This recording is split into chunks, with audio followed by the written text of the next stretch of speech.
Wanted sa mga Kim Pao supporter ang isang lalaking nakasalubong ni Kim sa kanilang running ganap.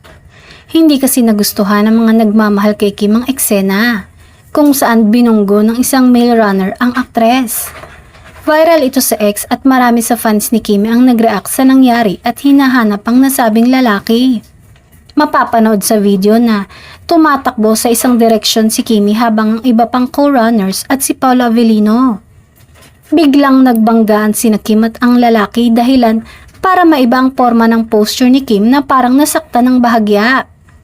Kinondena ng mga nakapanood ng video ang ginawa ng lalaki at pinaniniwalaan nilang posibleng sinadya nito ang pagbangga kay Kim.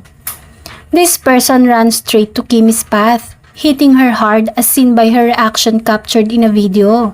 It looked intentional, hence a suspicious act. Unless he's blind, which I highly doubted it. Why did he run directly into Kim's path as seen on the still image? There's huge space to his right but he chose to run straight against in the middle of the runners. Where did he come from? Naniniwala ang fans na ito na ang hinihintay ng grupo ni Kim at saka sinalubong nito ang grupo. By Kim's reaction on the second still image, nagulat at nasaktan siya. I feel sad and angry about this incident. I am very concerned for Kim's safety. Makikita sa shot at video na nakakap si Kim, samantalang walang suot na sombrero ang lalaki.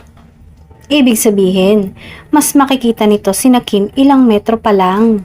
Samantala, hindi naman siya agad makikita ng aktres na papalapit sa kanya.